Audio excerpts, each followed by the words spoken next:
Listening, Unit 5, page 62E. You will hear some students interviewing engineer Robert Weston.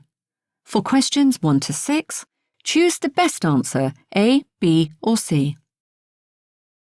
Now, as you know, we're doing a project on earthquakes and buildings, and we're lucky to have a visit today from Robert Weston, who's an engineer and an expert on this subject. He's here to tell us about the latest information on designing buildings and how we can protect buildings from these disasters. Please welcome Robert. Thanks very much. I'm happy to answer any questions you have for your project. Well, as we all know, earthquakes can cause thousands of deaths. The one in Haiti in January 2010 killed over 200,000 people.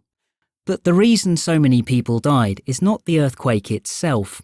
It's the fact that many buildings collapsed, crushing and trapping people. What interests me and other engineers is how we can build houses in developing countries that don't collapse during strong earthquakes. That's interesting. Now, has anyone got any questions? Put your hands up. Yes. Can you tell us? Are there any regulations when you construct buildings in richer countries? I mean, to make the buildings safe from earthquakes? Yes, there are. Modern concrete buildings are made stronger with steel, but this is expensive, so many poorer countries don't have the money for it. They just can't afford to pay for this. That's why engineers are looking at cheap solutions to protect buildings. So what sort of things are engineers developing? Well, one technique is to use more suitable building materials. Let's think about a country like Haiti. Roofs on houses are often made of heavy concrete, and this collapses easily if there is an earthquake. But engineers have discovered that metal roofs supported on wood are stronger. What other kind of materials are best then? We need to use materials that are as light as possible, because these are less likely to fall when the ground is shaking. In Pakistan, walls can be made from straw. Straw? Really? That's right. The straw is pressed into blocks, and then plastic netting holds the walls together.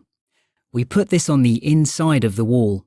Of course, the outside of the wall is painted and looks completely normal. Is it true that some brick walls aren't strong enough if there is an earthquake? That depends. In Peru, they use a kind of brick which is locally produced and cheap to build walls. But these walls crack and collapse very easily. Again, plastic netting can hold these walls together better so that people can escape when there is an earthquake. So, Robert, what other local materials do developing countries use? Well, in India, engineers are using bamboo to make concrete stronger. And in Indonesia, they're trying to protect houses from underneath.